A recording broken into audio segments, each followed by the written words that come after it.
Bonjour, Chok l'Israël, mardi, donc Parashat Shmini, Ketuvot, donc Mishnah Ketuvot, 10e Pérec. Nous allons parler essentiellement comment s'hérite la Ketouba et les fils par rapport à la mère dans la Ketouba, qui passe avant les héritiers, le Balchov, etc.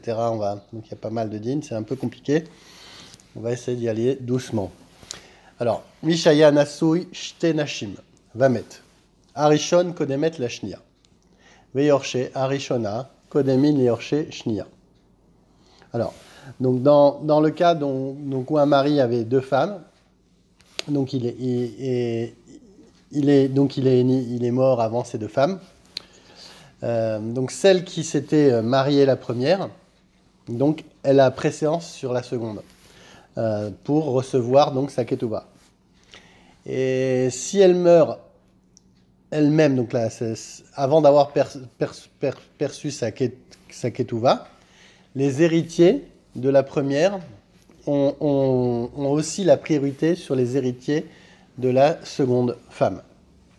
Nasat rishona vameta. Nasa shnia ou met ou. Shnia veyorshea, kodmin veyorshe rishona. Donc là, c'est un cas un peu hybride. C'est d'abord, alors, le mari, donc, il a survécu donc, à sa première femme, mais pas à la seconde. C'est-à-dire qu'il est mort entre la mort de la première et la mort de la seconde. Donc, le mari a survécu à sa première femme, mais non à la seconde, et qui a été épousée à la mort de la première. Maintenant, les héritiers de la première et de la seconde, ou ses propres héritiers, on va voir qui passe en premier. Si donc elle est décédée elle aussi, et donc les héritiers de la première femme, ils vont réclamer la ketouva et ils vont chacun par rapport à leur mère respective. Dans ce cas, la seconde veuve en fait, ou ses fils, qui sont assimilés à des balchov, des créanciers, ils ont priorité sur ceux de la première femme, parce qu'il y a marqué dans la ketouba, Binin Dichin, c'est-à-dire que les héritiers, ils héritent de la ketouba de leur mère. Suivant donc une règle qui a été établie, un créancier a toujours préséance sur un héritier. Donc ça, il faut le savoir. L'héritier passe avant le créancier. Deuxième Mishnah. Mishaya Nasouy, Shte Nashim, Vametu. Ve'acharkach met'u. Ve'yetomim, Mevakshim, Ktuvat Iman, Ve'ensham, Ela, Shte Ktuvot. Cholkin Beshave. Alors, donc il y a la mort d'un mari qui a toujours deux femmes.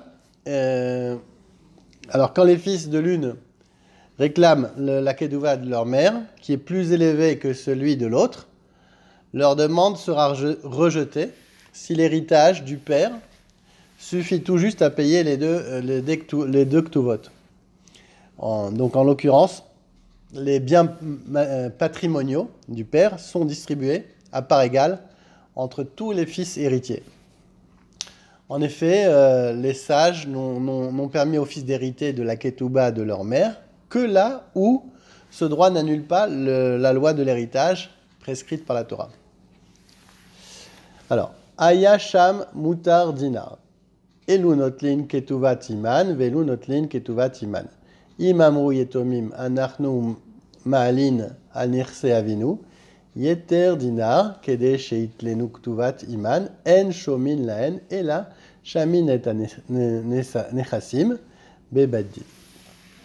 Donc en revanche, donc si après qu'il ait payé donc les deux ktuvot, il reste un dinar à partager, au moins un dinar à partager entre tous les ayants droit, donc les héritiers.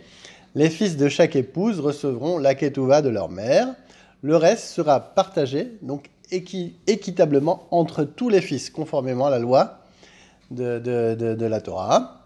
Les fils qui réclament la ketouva supérieure de leur mère n'ont pas le droit de surévaluer d'un dinar un terrain laissé par leur père, pour qu'il reste de quoi distribuer à part égale, après le paiement des deux ketuvot. Tout dépend de l'estimation objective du terrain qui doit être faite sur ordre de tribunal par des experts qui doivent être désintéressés. Donc l'estimation du terrain doit être faite de manière parfaite pour que on ne doit pas gonfler le prix pour qu'il reste plus après le paiement des ktuvot. Troisième Mishnah. Ayusham nesachim nechassim baraoui ennan kemurzak. Rabbi Shimon Omer, afilu yesham nechassim shien lahem achrayut, eino klum ad sheyu sham nechassim sheyesh lahem achrayut, yeter al shte aketuvot dinar.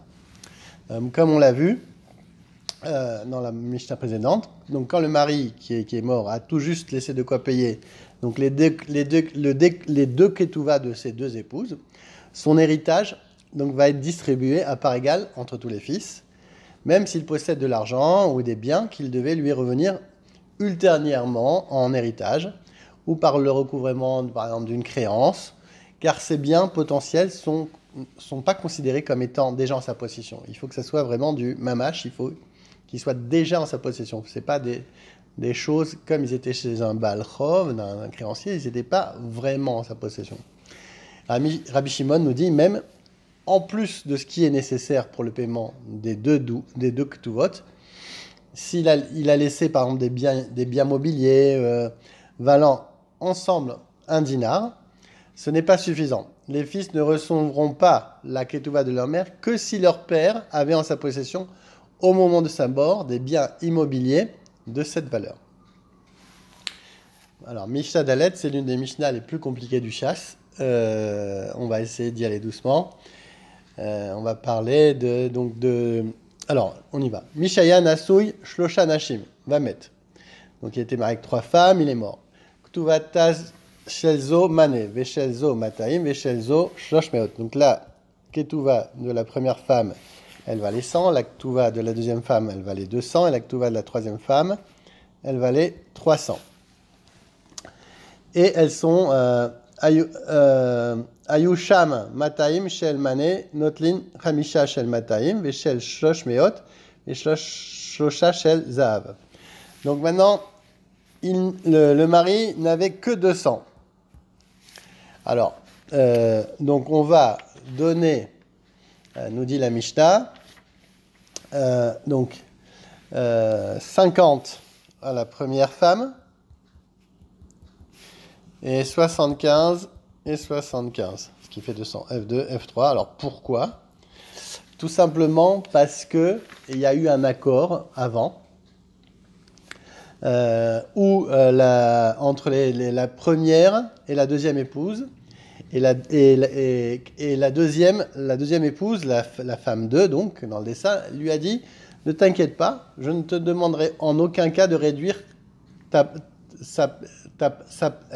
ne lui demanderait en aucun cas de réduire sa part en sa faveur. » Donc la première reçoit 50 dinars, puisqu'elle doit partager 100 dinars divisé par 2.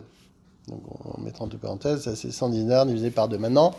Ensuite, il reste donc 150 et on fait 75, puisque la femme 2 et la femme 3 n'ont fait aucun accord.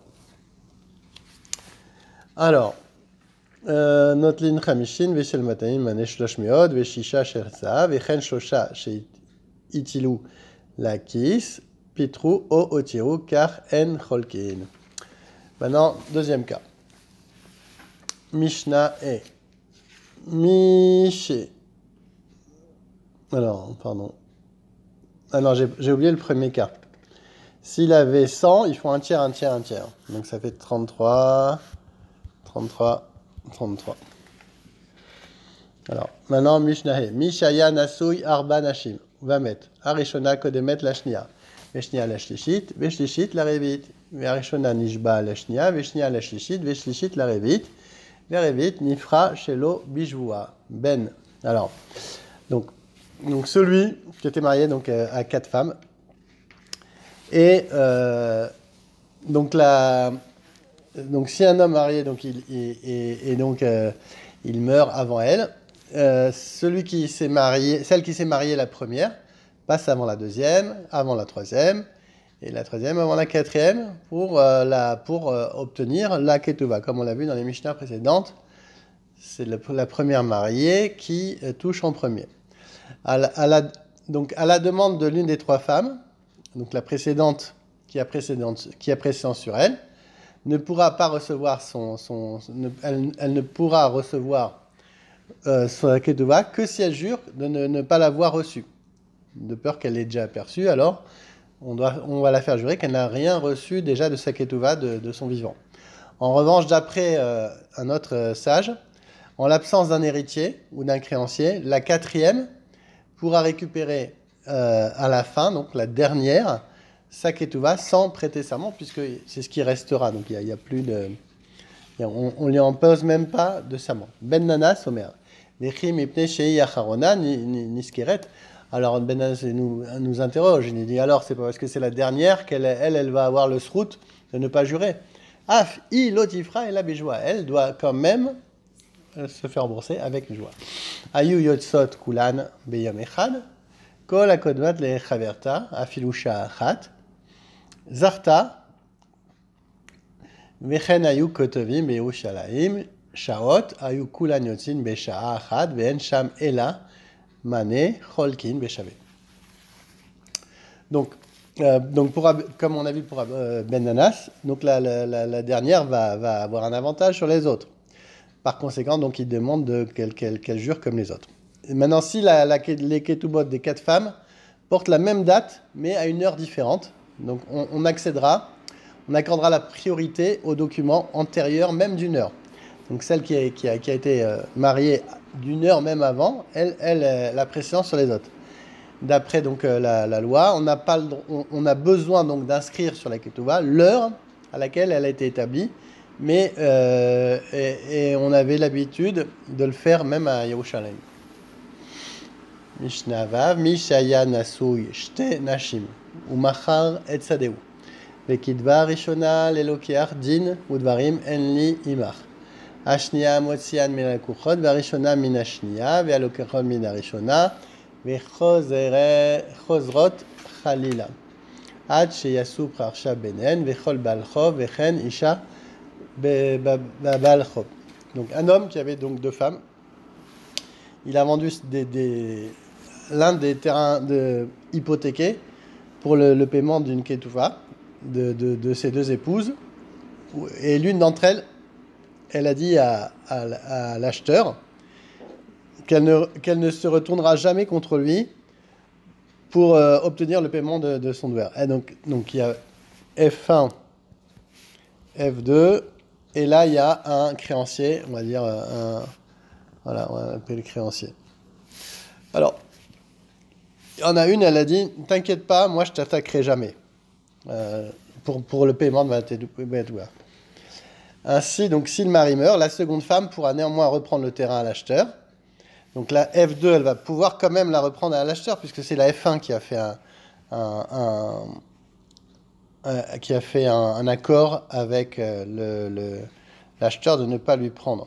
Donc maintenant, comme la femme 1, elle passe avant, donc le terrain passe chez la femme 1. Maintenant, le créancier, il peut lui-même aller chercher chez la femme 1 le terrain, et ainsi de suite. Donc ça va faire une loupe, une boucle, et jusqu'à ce qu'il fasse une pshara à la fin. Bonne journée.